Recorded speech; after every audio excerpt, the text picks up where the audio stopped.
Hi there, I'm Catherine, and in this video I'm going to be showing you how to make a mask with a removable wire, a shaped upper edge, a good fit. Your glasses don't fog. This specific mask was requested by a nurse who's very pleased with it. After a brief pause, we're going to proceed to demonstrating the construction of the mask. Before we start sewing, I also wanted to give you just a quick demonstration of how you make the t-shirt ties. So these are literally cut from a t-shirt, a man's seamless t-shirt. It's nice for it to be seamless, like a Fruit of the Loom or Hanes type t-shirt or any other brand. So you cut your strips about an inch and a quarter wide, and this is crosswise. So in other words, the hem of the t-shirt was here, and the sleeves and the neck were up here. That's the direction that you're cutting the material. So 1 1/4 inches wide. You can do it with a rotary cutter or scissors. And then what you do in order to make this wonderful tie material, hook your thumbs in there and give it a nice firm stretch. Stretch it out basically as far as it's comfortable to stretch it out. Then reposition your thumbs and do it one more time, and that'll help stretch out the places that your thumbs were in before. So now you've got what looks like this much beautiful tie material. And one thing I've learned the hard way is please don't measure your 18 inches right now for 4 18-inch ties and cut right now. If you cut right now, cut an inch longer than you need, because this is going to shrink in the next hour or so. So either make your ties one day and cut them the next day, or cut them a few hours later to the length you need, or cut them an inch longer than you think you want them, because they will shrink. But it makes this really beautiful, easy to work with, slightly stretchy tie material that makes the mask fit very comfortably and very well. I'll just mention that obviously one side of this is better looking than the other. So this side is better looking than this side. And you'll see that when we come to the construction of the mask, I consider this the right side of the tie. And you're going to have your fabric sandwich will have your fabric that's going to be the outside of the mask is going to be on top. The fabric that's going to be the lining of the mask is going to be underneath. This will be in between, and you want to be seeing this side. So the right side of the tie is going to be facing the right side of the front of your mask, and that's what you'll see when we start to sew. Okay, now there you can get a little fancier with t-shirts. There's a video online that shows you how to spiral a complete t-shirt. I like doing it this way with a big seamless man's t-shirt. I mean, I bought a size extra large. If you could get a 3X, that would be even better. You'll get I think it's a good 3 ties out of each crosswise strip of your t-shirt. Easy to sew with, and so on and so forth.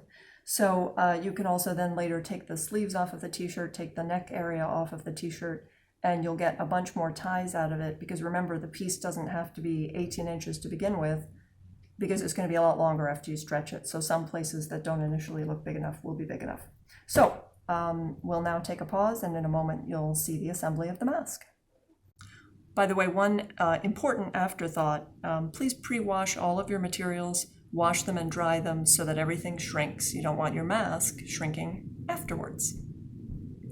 So the first step after you've cut everything out and folded and pressed your bias strip is to reinforce the ends with a row of stitching about 1/8 of an inch from each end. And I've already done that at the other end. I'm using a medium stitch length on my machine. It's about 2.8 millimeters, and that's ready for us to use later. And the next step is to just very quickly, using a 1/2 inch seam allowance throughout this project, just quickly baste the mask together at the bridge of the nose. This will help us when we're stitching around the mask to not have any layers shift. So next we go back down to the bottom of the mask, start a few inches in from the corner, 1/2 inch seam allowance, and we need to get our first tie ready. And you're going to want to place the tie between the layers with the corner of the tie, like so, and arranged like so. And then just make sure when you reach the corner that your stitching makes a contact with the tie a couple of times. Now, if you were using elastic instead of ties, you would make your elastic loop around like this and you would be ready to do the next corner. Now, because we're using ties instead of elastic, you need to get your first tie out of the way and not sew over it. And then you need to have your next tie ready for when you reach the next corner. So you always want to position your next tie at least when you're a few inches away from reaching it. Once you're too close to the corner, it's harder to position the tie. So I did that sooner than I needed to, but it's ready for us. So back up that side, 1/2 inch seam allowance.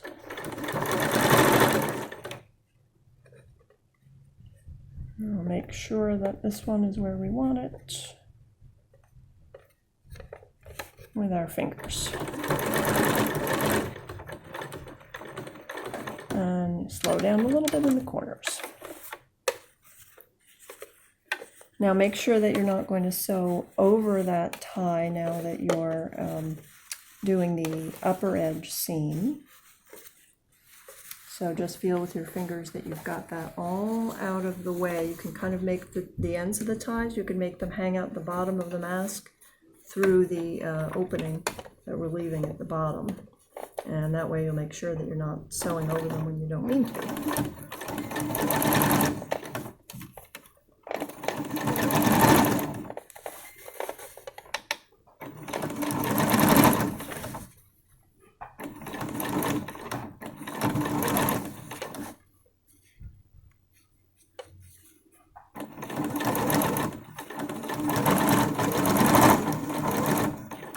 Now this is about as close to the corner as you want to be before you insert the next tie.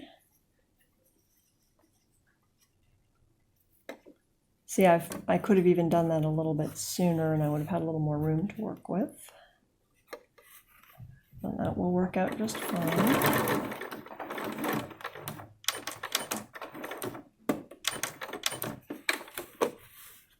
And again, make sure that that third tie is draped so that it's coming out the bottom opening.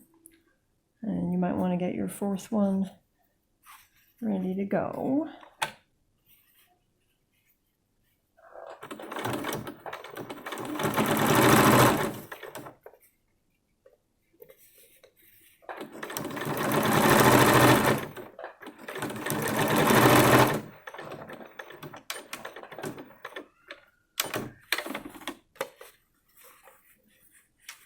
And again, you don't want to sew over this tie a second time, so it's too soon to have it pull it out the middle of the bottom, because then you'll be sewing over it in the second direction.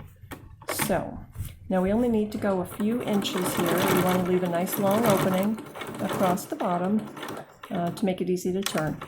No need to back tack at this point in time. Okay, everybody, so the first time we videotaped this, I forgot to show you a step that you need to perform at this stage.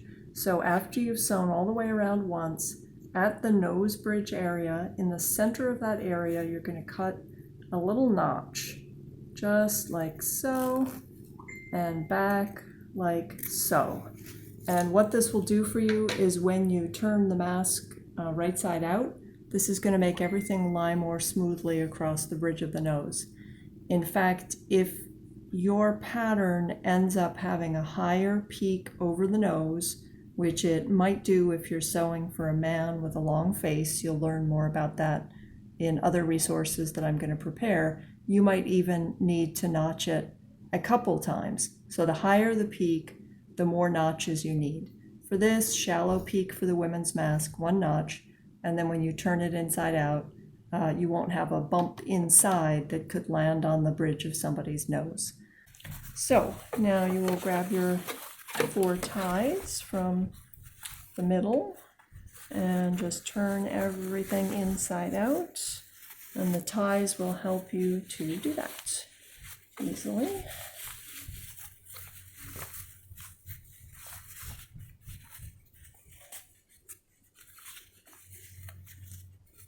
There we go.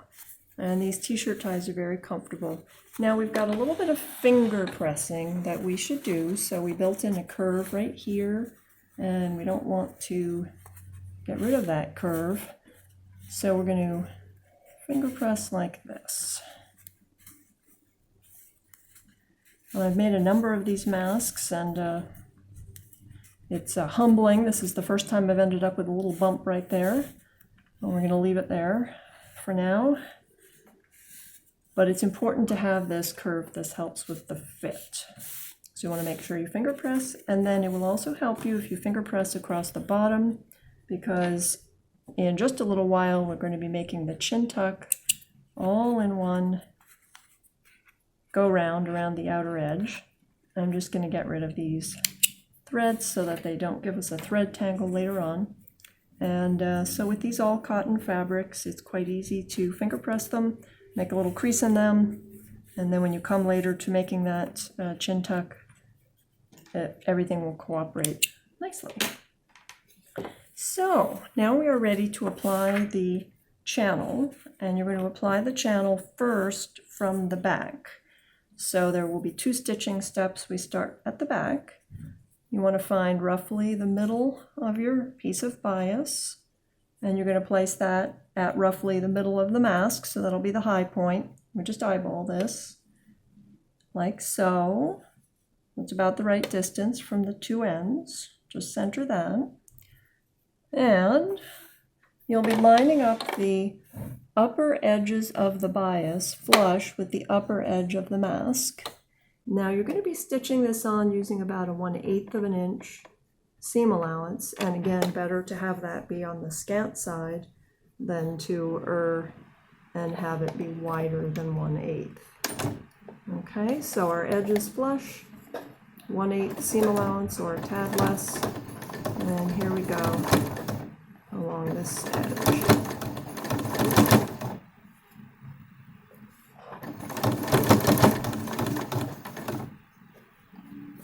And the bias gives us the ability to curve around that shaped upper edge, which is why we went to the trouble of stitching it on the bias.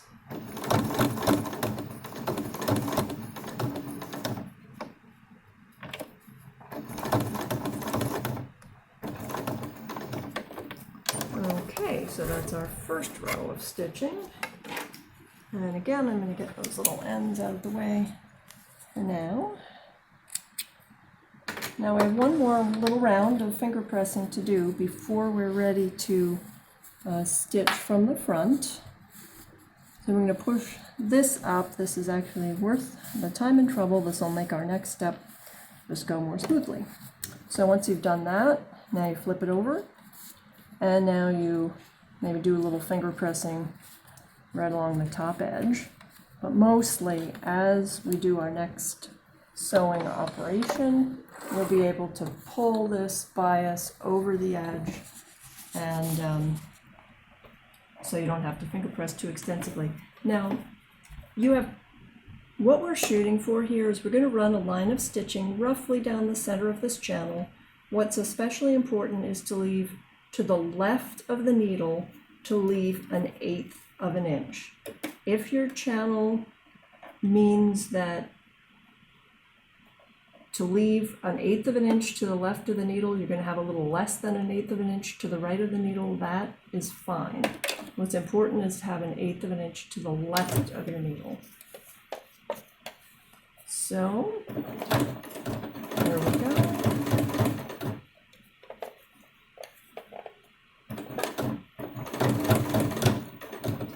This is the part of the mask where it's the most important to be a little bit accurate with your stitching line and make sure you don't make the area to the left of the needle smaller than 1/8 of an inch, because you're going to be inserting the wire through the channel that is formed by the fabric that's to the left of the needle.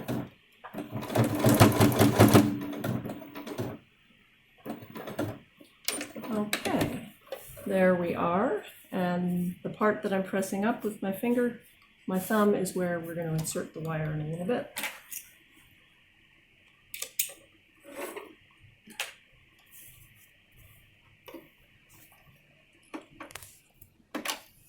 Well, guess what, everybody? I didn't need to cut the thread right then. So what you should do is you should just keep on going into the corner. This is your next chance to make sure that you're catching the tie with several stitches. And now we're going to form the pleats as we go. 2 pleats I've found are really enough.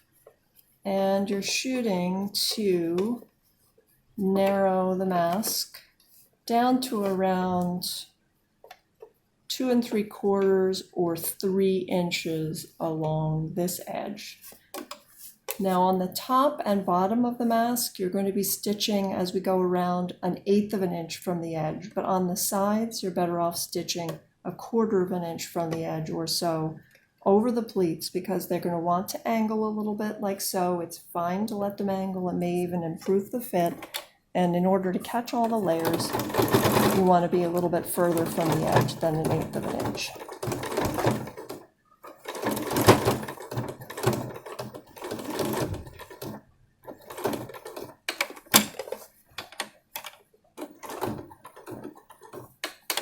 Okay, so we're back to 1/8 of an inch, and now we're going to form the chin tuck. So to do this, first flip the mask so that you pinch in the middle of the mask with the inside facing you.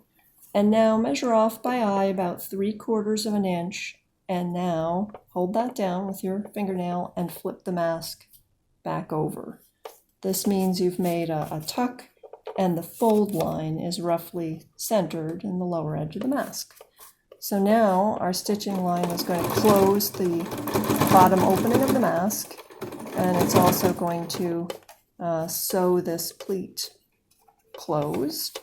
Slow down over your tucks, especially right when you first start going up the hill. This will keep you from breaking your needle.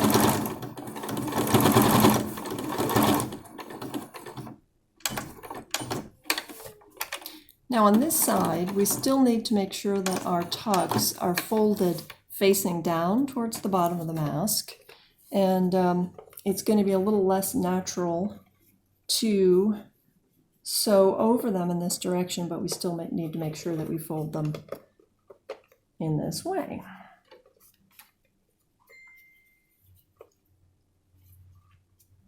There we go. That looks about the same as the other side. Nice and slow, and increasing the size of your distance from the edge to about 1/4 of an inch.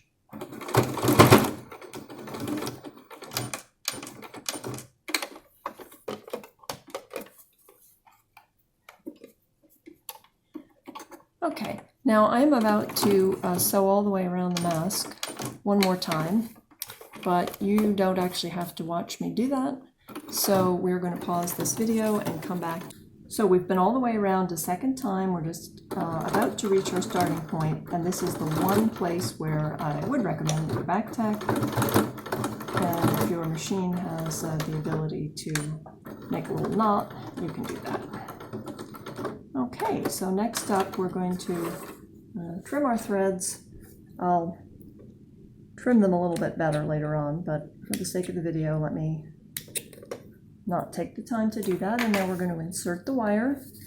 Alrighty, now it's time to prepare our wire and insert it.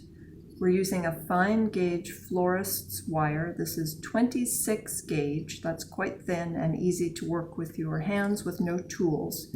You might be able to go down to a slightly thicker wire, but this is quite convenient. More details about all of that are in the PDF. So you begin by crossing the 2 ends of the wire over, leaving about 3/4 of an inch showing.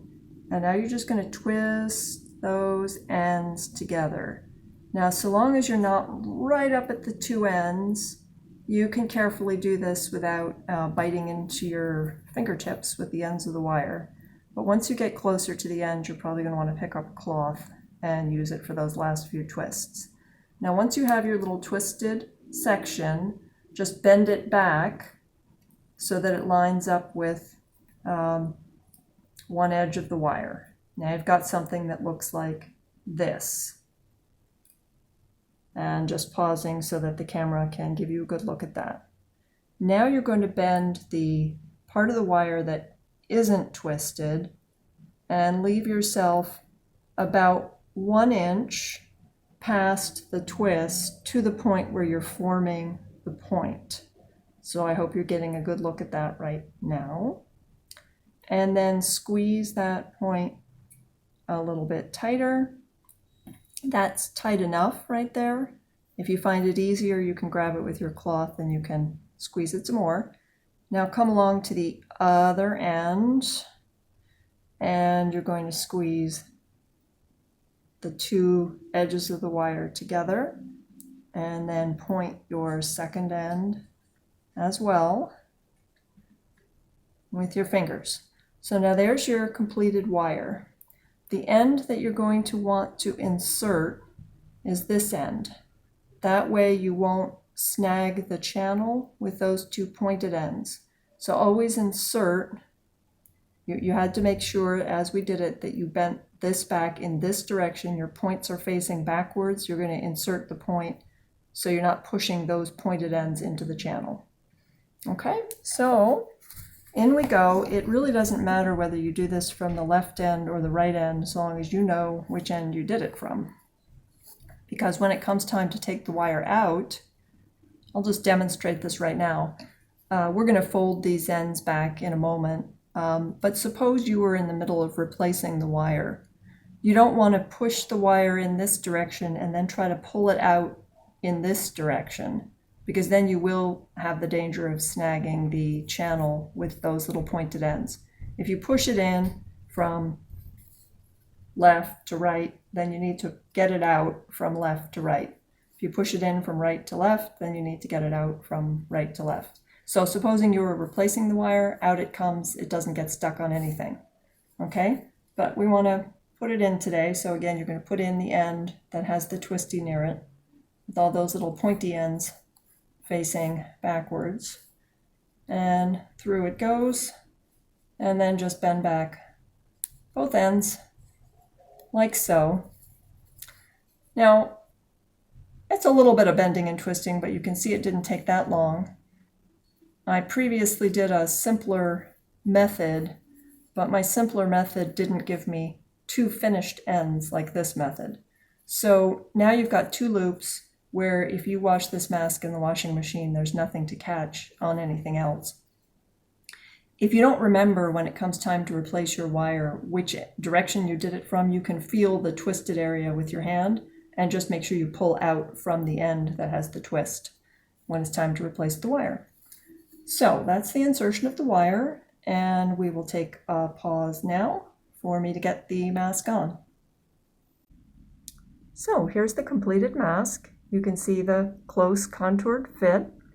My glasses are not fogging. The t-shirt ties are stretchy and comfortable. So even with the t-shirt ties, as I say, you can get a close fit and your glasses won't fog. If you want an even snugger fit, you can make it with elastic over the ears. If you then will loop that elastic over two buttons that you've applied to a headband, that's another way to get a very snug fit. There is something to be said for using the cotton ties instead of elastic. Because you're able to replace the wire when you need to, this mask is designed to be a long-lasting mask for you. And the cotton ties may well hold up longer in laundry processes than elastic will. Elastic has some trouble with prolonged high heat. So I hope this video has been helpful and has given you the confidence that you can make this mask. The nurse for whom I designed it has been very pleased with it. She finds it comfortable, and I hope you will find it comfortable as well, and that anyone you make it for will really be benefited by it. So thank you very much for watching. Take care. Stay well.